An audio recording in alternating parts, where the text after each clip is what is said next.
अस्सलाम वालेकुम। आप देख रहे हैं डॉक्टर जुल्फ़िकार हैदर और हार्ट सर्जरी। आज हम आपको एक और चीज़ बताने लगे हैं, वैल्व क्या होता है।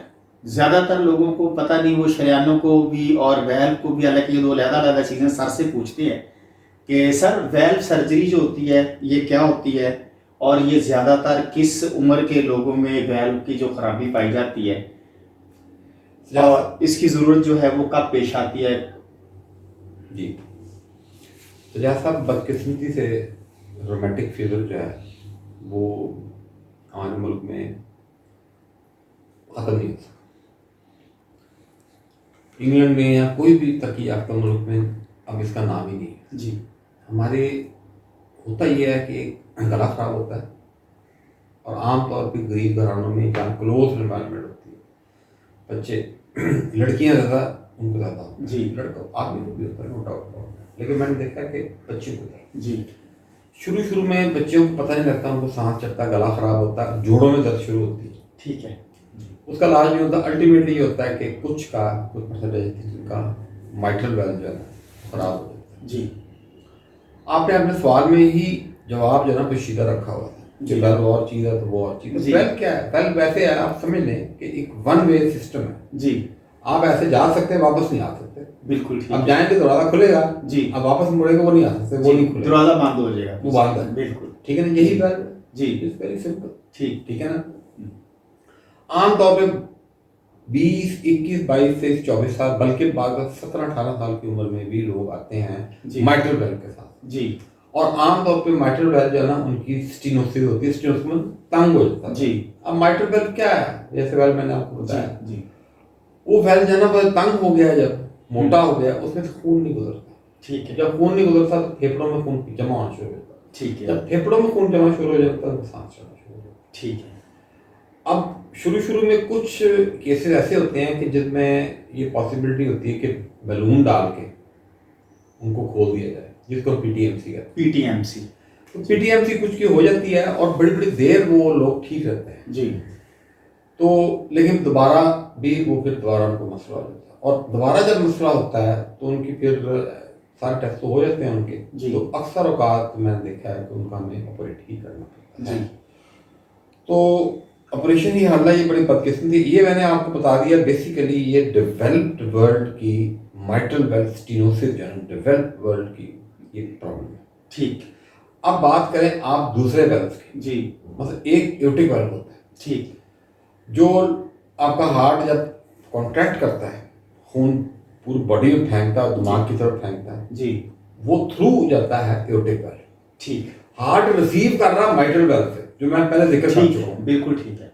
रिसीव कर रहा है माइट्रल वेल्व से और रिलीज कर रहा है बॉडी को थ्रू एओर्टिक वेल्व। बिल्कुल सही है। जो रोमैटिक हार्ट डिजीज है वो एओर्टिक वेल्व को उस वक्त पहले वो माइट्रल को पकड़ती है अक्सर। जी, जी। मैं ये नहीं कहता हर दफा, लेकिन मेजॉरिटी केसेस में पहले माइट्रल इन्वॉल्व होता है, फिर वो एओर्टिक को पकड़ती है। ठीक, बिल्कुल सही। अब ये रोमैटिक की बात मैं इधर खत्म कर जी। इसको खत्म करने से पहले मैं आपको बता दूं, वेल्व हम बदल देते हैं जी, लेकिन क्योंकि छोटी उम्र होती है उनको वेल्व हम इस किस्म का डालते हैं जो कि ज़्यादा अरसा चले। जी।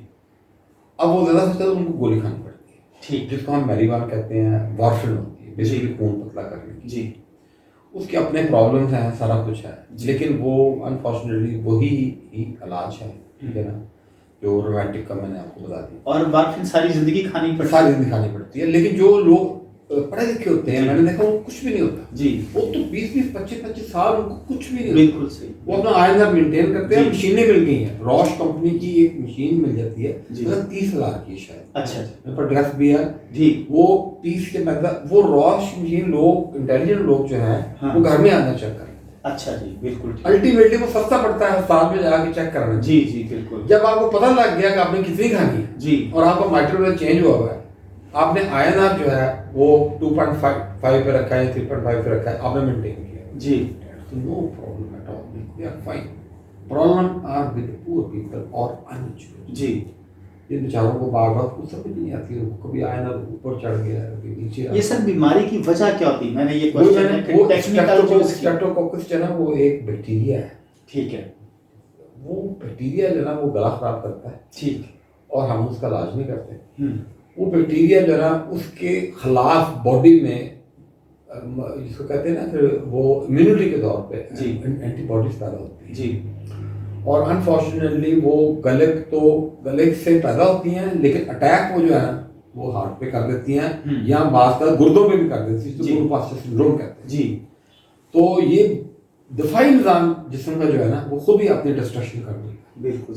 और इसमें जो नहायत अफसोसनाक बात है जी कि ये बैक्टीरिया बड़ा इजीली ट्रीटेबल है।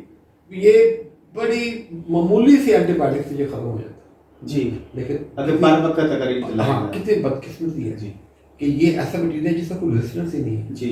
हाँ, ये बड़ी जो है ना वो हम ख़त्म नहीं कर पाते, कोई मतलब नहीं है सिस्टम, तो वो ये है। और सारी उम्र जिनका एक बार बदलता है उनको मैं सारी उम्र जो है ना बेंजीबायोटिक जो है ना या पेनिडोल 1.2 मिलियन बहुत सारी उम्र महीने में एक इंजेक्शन लगता है जी, ताकि दूसरे बार खराब ना हो। हाँ। और दोबारा जोड़ो दूसरा। अब बात आ जाती है एओर्टिक वेल की। जी। एओर्टिक वेल और जो है वो बाहर खून फेंकता है, उसका भी यही मसला हो सकता है, यहाँ तो वो नैरो हो जाता है जी, या वो लीक करना शुरू कर देता है, ठीक, या वो मिक्स्ड होता है। जी, ड्रामेटिक मिक्स जी, होता है। अब हमारे मुल्क में जवान लोगों में ये बहुत सारा है, लेकिन एक बहुत सारी पॉपुलेशन जो है क्योंकि लोगों की जो लाइफ स्पैन है वो बढ़ गया जी। अब 50 साल की उम्र को भी लोग बड़े एक्टिव होते हैं, जी, 60 साल बड़े बिल्कुल, 70 एक्टिव होते हैं। और वेस्टर्न वर्ल्ड में तो लोग people have very long life. बिल्कुल, ठीक है, आपको बहुत सारे लोग नियर 100 मिल जाएंगे। जी, उनमें और बीमारियां होती हैं, उनमें रोमैटिक नहीं होता, हाँ, उनमें एओर्टिक वाल्व इन्वॉल्व होता है जी, ज़्यादा।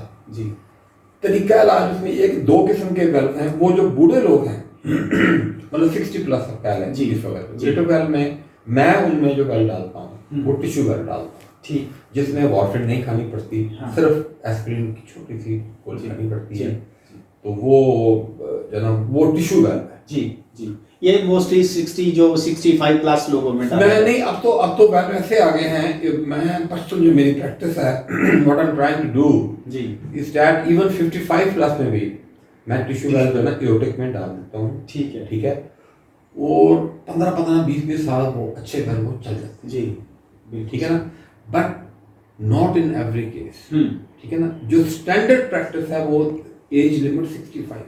बिल्कुल ठीक, बिल्कुल, अनफॉर्चुनेटली इसका प्रॉपर ट्रायल नहीं हुआ जी, दुनिया में। जी, लेकिन अब ट्रेंड ये है कि टेक्नोलॉजी इतनी एडवांस हो गई कि टिश्यू वेल आने शुरू हो गए हैं एओर्टिक के लिए, क्योंकि एडवांस वर्ल्ड में उनको एओर्टिक स्टेनोसिस का मसला होता है या उनको रोमैटिक जो है ना, सॉरी रोमैटिक नहीं होता, यहाँ उनको माइट्रल जो है ना जी, उसकी लीकेज शुरू हो जाती है। वो एक लंबी बात है, जी, जी, रिपेयर बिल्कुल। करने वाला कुछ। आईएनआर के बारे में सर बताएं। आईएनआर क्या चीज़ होती है? ये जो वेल्व की सर्जरी के बाद है, आईएनआर को मेंटेन रखना बहुत ज़रूरी है, उसकी जो रेंज है वो अक्सर लोग ऑब्जर्व किया गया है कि अक्सर लोग जो हैं जो देहाती हैं उनको या तो सही तरीके से गाइड नहीं किया जाता आईएनआर के बारे में, और वो आईएनआर कराते नहीं हैं। तो एक वक्त ऐसा आता है वो वारफिन की डोज भी नहीं खाते, गोली बंद कर देते हैं। तो ये चीज़ कितनी नुकसानदेह हो सकती है मरीज के लिए? ये जानलेवा होती है, जानलेवा होती है। जानलेवा होती है।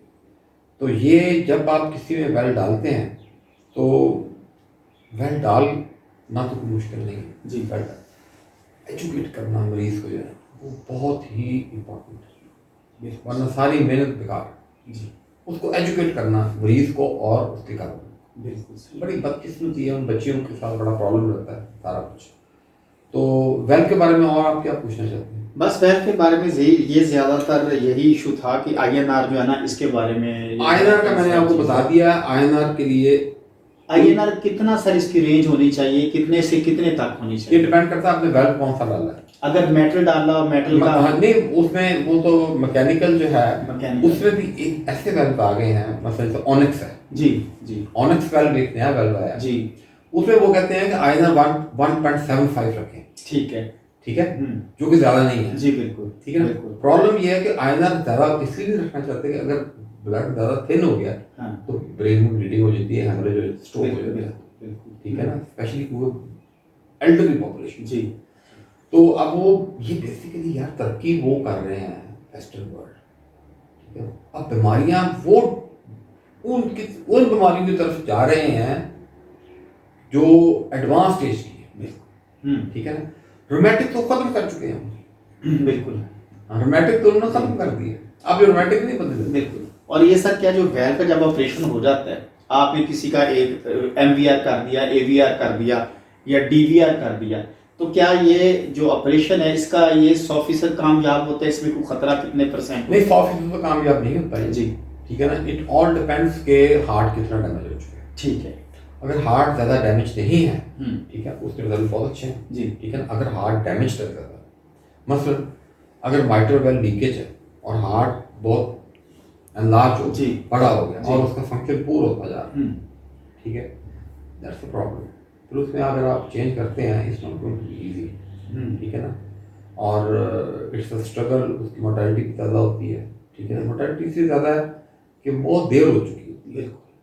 तो मैं बात ये करना चाहता हूँ, देर नहीं होनी चाहिए इलाज में। बर वक्त मतलब कि जब जो भी तकलीफ हो, अलामत हो, प्रॉब्लम ये है कि मरीज देर कर देता है। और इसकी तशखीस के लिए सर कौन सा टेस्ट होता है वेल्व को डायग्नोज करने के लिए? एकोकार्डियोग्राफी। जी।